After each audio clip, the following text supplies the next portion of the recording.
Alafia. Très heureuse de vous retrouver à nouveau dans ce 12e épisode du voyage dans le temps.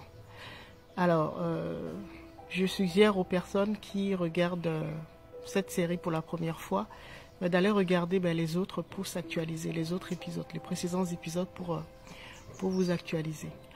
Alors, aujourd'hui, nous allons parler du karma. Voilà, un mot qui fait peur à beaucoup de personnes. Mais je peux vous assurer qu'à la fin de cette vidéo, vous ferez de votre karma votre meilleur allié. D'accord? Alors, rappelez-vous, quand on avait abordé l'épisode sur le corps humain, rappelez-vous, je vous avais dit que notre corps, notre avatar était doté de sa propre mémoire et donc avec ses propres archives, donc sa propre conscience. Notre avatar a sa propre conscience et donc comme c'est une bande enregistreuse, cette bande enregistre, cette mémoire comporte en fait tout ce que nous avons fait depuis le début de notre incarnation. D'accord? Et je vous expliquais également brièvement que nous le faisons avec nos sens. Donc tout ce que nous voyons, goûtons, entendons, tout ça, c'était directement enregistré dans notre bande enregistreuse, c'est-à-dire notre âme. Et notre âme, la partie visible de notre âme, c'est ce que nous appelons le sang. D'accord? Alors, le karma, en fait, c'est toutes les énergies ou les mémoires qui ont été bloquées dans nos archives, en fait, dans nos mémoires, d'accord, dans notre sang, d'accord. Alors, le karma, il en existe de plusieurs sortes, mais aujourd'hui, on va aborder vraiment 4 aspects du karma. Nous allons parler du karma individuel, nous allons parler du karma familial, nous allons parler du karma sexuel, et en dernier, le karma territorial. Mais il y en a plusieurs sortes, mais on va essentiellement se concentrer sur ces 4-là. Alors, comment ça marche? Tout ce que nous expérimentons avec nos sens sont directement enregistrés dans notre sang. Et je vous expliquais également que nos parents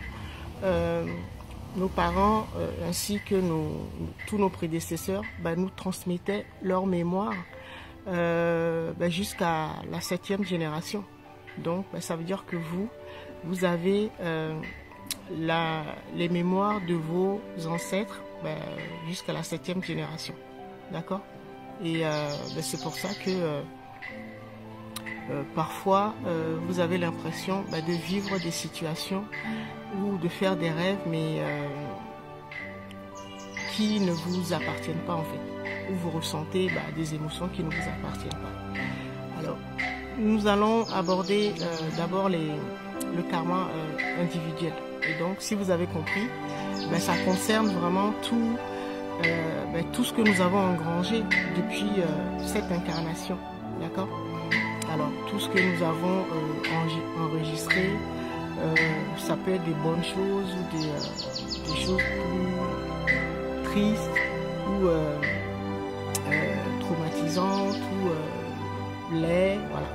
Donc ça dépend. Par exemple, si dans la circulation, vous assistez à un accident mortel, peut-être une moto et la personne, le motard, s'est retrouvé à même le sol et vous voyez son crâne, par exemple, vous voyez du sang. Donc c'est quelque chose de laid, mais ce sera également enregistré. Cette vidéo que vous êtes en train de regarder, ce sera enregistré également. D'accord? Et donc, ça veut dire que il faut trouver un moyen de nettoyer au fur et à mesure. D'accord? Pour les accidents, par exemple, c'est pour ça que en Afrique, quand les gens reviennent des enterrements, par exemple, ils ont l'habitude de se laver avec surtout le visage ou parfois tout le corps avec de l'hysope. Voilà, c'est les plantes qui purifient.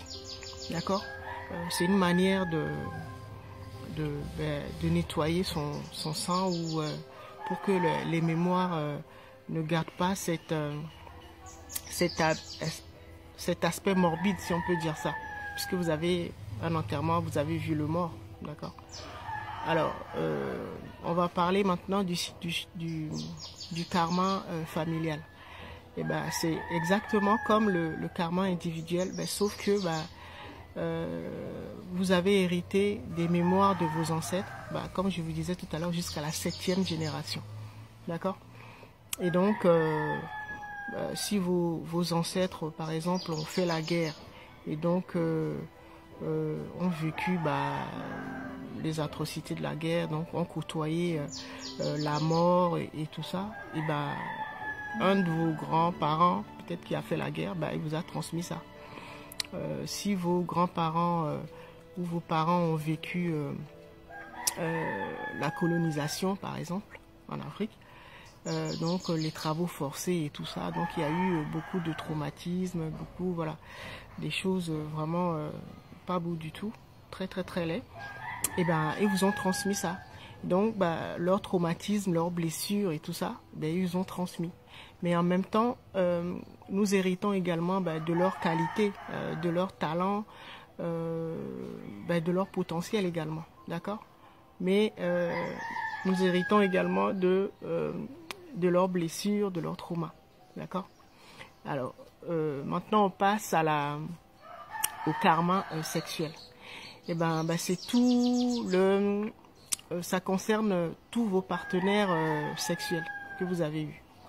Alors déjà vous-même, vous avez hérité, chacun de nous a hérité des mémoires, déjà de ses mémoires depuis la naissance, et également des mémoires de ses ancêtres jusqu'à la 7e génération.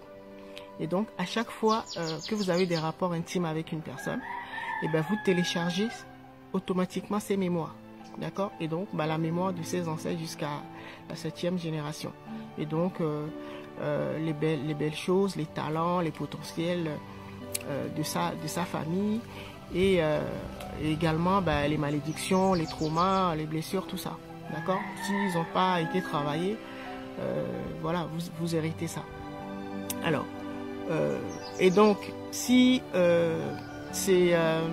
cette personne est ce qu'on pourrait dire vierge, c'est très bien, mais si cette personne a connu d'autres partenaires avant vous, et vous allez, par exemple, si la personne a connu par exemple 7 personnes avant vous, vous allez hériter de tout ça, plus les vôtres. Vous allez télécharger les mémoires de ces 7 partenaires, plus les mémoires de leurs ancêtres et tout, de ses ancêtres et tout ça. Vous voyez, donc ça fait trop, d'accord. Donc c'est pour ça qu'il faut faire des soins énergétiques, donc purifier le sang et purifier donc son énergie sexuelle, d'accord. Alors le dernier, c'est le karma territorial, donc ça concerne les pays, le pays de votre naissance, d'accord. Sachez que là où le pays où vous êtes enterré dans votre précédente incarnation, c'est là où vous naissez, d'accord. Donc si vous êtes né en Bolivie, ça veut dire que vous avez été enterré en Bolivie, d'accord. C'est tout simplement ça. Et donc le karma territorial, c'est tout le karma qui est lié à ce territoire-là. Si vous avez eu des leaders, des chefs, des rois, des présidents qui ont fait des mauvaises choses, et vous en héritez. Et vous héritez également de la belle énergie spécifique à votre territoire, d'accord. Alors, pourquoi je vous raconte tout cela?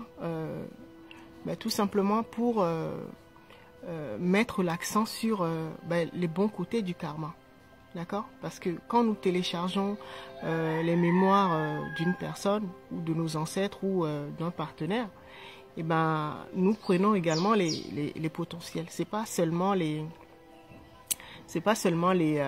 mauvais côté ou les traumas, tout ça, d'accord. Et donc c'est pour ça que vous allez voir que à chaque fois que vous allez travailler sur vos karmas, vos mémoires, d'accord, sur ces 4 aspects, vous allez pouvoir libérer les bonnes choses, d'accord. C'est ça la bonne nouvelle.